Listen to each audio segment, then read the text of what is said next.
Today we're talking punk, CDs, and Bon Jovi. All that and more coming up next. 33 RPM. Hi guys, my name is Frank. Welcome back to an all new episode of AMA. Ask Me Anything. This is my 5th installment of this series, and you guys seem to like it, so I keep doing it. Anyway, I had my wife Sheri, Mrs. Channel 33 RPM, on the show last week, and back by popular demand, she is making a reappearance today. Actually, truthfully, we filmed these 2 episodes back to back. But she's gonna ask me the questions on today's AMA. So these are your questions that you've asked over the last little while, and we've picked 4 or 5, and I'll do my best to answer them for you. Coming up right now. Okay, this question is from Raphael B. I just got a Gorillaz vinyl and I'm so scared that I'm going to scratch it. So, Gorillaz is, I'm not sure what. But Gorillaz is actually really good. They've got some good funk and stuff like that in there. Is that a new band? No, they've got some good old stuff. I'm happy. Feel so good, I got sunshine. This is why I have her with me. Anyway, this is the thing, you guys. I think we have become so paranoid, and I think YouTube channels like mine even fuel this paranoia, where records have almost become these relics, these artifacts that we are too scared to hold, to play, we have this fear of damaging them. But I mean, I remember when I was a kid, and I'm not sure what your experience was, but back in the day, we didn't care for records to that extent. We were brutal with them. I remember just playing our records all the time, just scratching, but they don't really scratch unless you try. Right. But it wasn't uncommon to go to a friend's house and see a stack of records out. So I'm not advocating, I don't think you are either, going back to sort of that. I mean, we take care of our records. I take care of my records. So I'm not advocating not taking care of them. But I think we have to stop being afraid to play them and to handle them. And as I said, we treat them as artifacts, but they're not artifacts. They're meant to be played. You know what? If they get scratched, who the hell cares? You buy them, you play them, enjoy them. If they get scratched, buy another one. Anything you want to add? No. Okay, this one is from Livewire. Question: do you collect compact cassettes, and what kind of cassette deck do you have? Compact? You know, I read that question. I thought you said CDs. I was going to go into this long spiel about CDs. Compact cassettes, yes, I collect cassettes. There is, I'm not sure if you can see it, but I'll put a photo on the screen. My cassette deck is right there. It's a Sony, later day, mid-90s Sony, actually pretty decent. I found it at Valley Village for 10 or 15 bucks a couple years ago, so I was very happy for that. Yes, I do buy cassettes for a couple of reasons. They're cheap, very cheap, and they're fun to listen to, and they certainly... For me, cassettes are not about the sound quality, they're about nostalgia primarily, and certain albums I grew up listening to on cassette, and I think my ears have gotten accustomed to hearing them on cassette. For example, Motley Crue, Girls, those sort of albums. So I listened to a lot of cassettes, particularly in the summertime, out in the garage, hanging out with friends or whatever. So yes, I do love cassettes, and they're cheap, and as for the cassette resurgence, people talk about this. I don't see that happening. I've said this before. It's such a niche market, but people my age, our age, I think they're fun to collect and listen to. Sheri, what do you think about cassettes? The thing I always liked about cassettes is just like the little fold-out inserts where you could read the dedications, you could read the notes they write, you could read all the lyrics. I think a lot of that is lost these days when you just download the music and then Google the lyrics. I think a lot of having it in front of you and looking at it and enjoying it while you listen to it is lost. But did you actually like it on cassette? One of the complaints is that the writing was so small compared to a record. It was, but I grew up in the age of cassette, so I was kind of used to that. So that's part of the nostalgia for me. But then there's also the CDs. So yeah, if I could read it in bigger print, then yes, I'd like to do that. But at the same time, it's just I grew up with that. So there we go. We both like cassettes. Good question, Livewire. Okay, this next one is from Vinyl City. Nice video. I have a question. Do you have any Bon Jovi records, and are you a fan?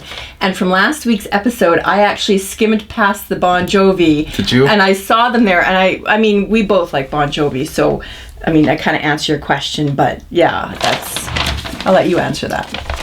Well, what do you think of Bon Jovi? I like him. I like his old stuff. I like his new stuff. You can tell from his older stuff to his newer stuff that his voice is going a little bit. Like, I mean, the high notes aren't as high as they were, but the music is still just as strong as it was. So I like him in the past. I like him now. I think he's grown with the times well, and yeah, I'm still a fan. So you say Bon Jovi, you say him, so you're referring to John Bon Jovi. I'm referring to John Bon Jovi. So but yeah, the group as a whole, I think they're a really good band together. But yeah, I do refer to John Bon Jovi because it's his singing I really like. I have a like-dislike relationship with Bon Jovi. I haven't got any of their recent-ish albums. By recent, I mean last 20 years, but pre-1990 stuff I kind of dig, and I'll show you a couple things here quickly. But also, Bon Jovi is one of those bands that I think we have seen multiple times somehow.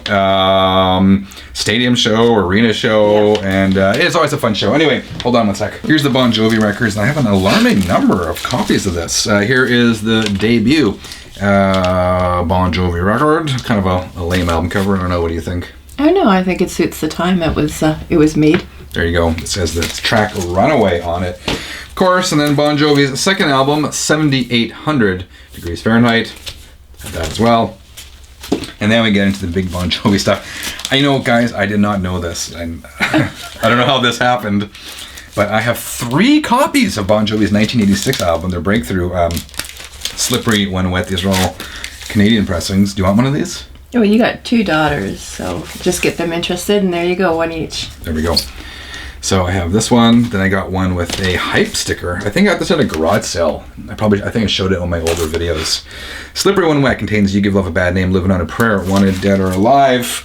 But this is the one I was searching for the longest time, and I got this one, luckily before the big vinyl resurgence. Nowadays this would go for a lot of money. The Japanese pressing with the originally intended album artwork for Slippery When Wet. What do you think of this lovely album cover? Yeah, it makes more sense than the other one.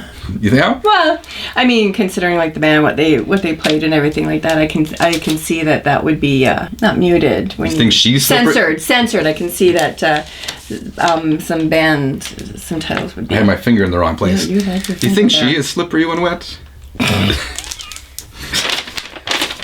Let's go to the next question. No, I got more albums. Never mind. Yeah, you do.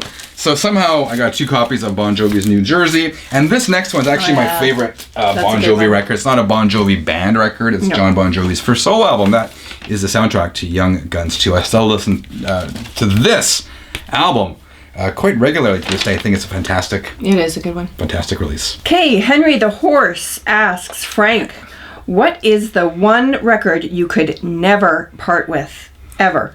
No matter what you were offered. Do you own anything that you could not part with, no matter what you were offered? My wedding ring? Yes, me too. Hold on, I got an album. So this was actually a hard one to answer because records ultimately are material things, and I recognize that. I mean, God forbid there could be a flood in the basement, I could lose this stuff. There could be a fire, you could lose this stuff. Ultimately, records are just possessions. So they're replaceable. Most are, if not, whatever. All that said, I think all of us have sentimental attachments to certain things in our lives. Yep. You, it's your wedding ring. Anyway, this is it. This is the first record. I've shown this before. This is the first record I ever bought with my own money. I was, I don't know, maybe 11 years old. I bought it at a department store downtown with my allowance, saved up for it. And it is quite right. It's Metal Health, their North American debut album. I'll be honest, I don't listen to this record a lot anymore. It's it is what it is. However, 12-year-old, 11-year-old Frank saved up his hard-earned allowance and bought this. And for that reason, it's got a lot of sentimental value. And this is the one record I would not give up no matter how much money you offer me. I'll offer you a wedding ring for it. And the last question. What is it, Sheri? Please let us know. This one is from Tom Courtier. Sorry if I get the pronunciation wrong. Have you ever delved into punk hardcore music? And if so, what is your favorite artist? Punk and hardcore. So I pulled out a couple albums. I mean, speaking purely of punk, gotta go with the Ramones and their debut album. Are you a Ramones fan? A little bit. Everybody loves the Ramones. This is classic stuff. Ask me again then. Do you like the Ramones? Of course. Everyone loves the Ramones. So, yeah, in terms of punk, I got a modest Ramones collection. Here's an oddball one. This is a bootleg. I actually put up an ad back when I used to buy records online saying I'll buy your records, and this guy was selling all his records like 5, 6, 7 years ago and trading them for CDs. Anyway, this was in a box I bought from him. It's a bootleg of the Ramones, Blitzkrieg Live in 1976. So punk, yes. In terms of hardcore, I'm not sure if you call this hardcore maybe, but I'm a big fan of Bad Brains, and this is my favorite Bad Brains album, DC hardcore, Eye Against Eye. And I think the Bad Brains went on to really influence a lot of other bands, including Living Colour. We talked about the rising cost of vinyl, and it's not your imagination, it is very real. I bought this album probably 6, 7 years ago, brand new, for $9.99. What kind of records can you find brand new for $9.99 anymore? It doesn't happen, but it did a while back. And finally, in terms of hardcore, I guess this is more crossover kind of thrash, but it's a local band from here in Winnipeg, Manitoba, Canada. And it's Propaganda, and this was their album from a few years ago called Failed States. These guys are very political and a very overtly political message, but I don't necessarily always agree with, but it is what it is. But anyway, their music is great. Propaganda from Winnipeg, Manitoba, Canada. Okay, 33ers, let us know what you thought about this week's show in the comments below, and don't forget to subscribe. And if you enjoyed today's episode, please leave a quick like, and maybe, just maybe, Sheri will appear once again in a future episode. Maybe. Anyway, we hope you all have a fantastic week. Until next time, Keep on. Until next time, 33ers, keep on spinning.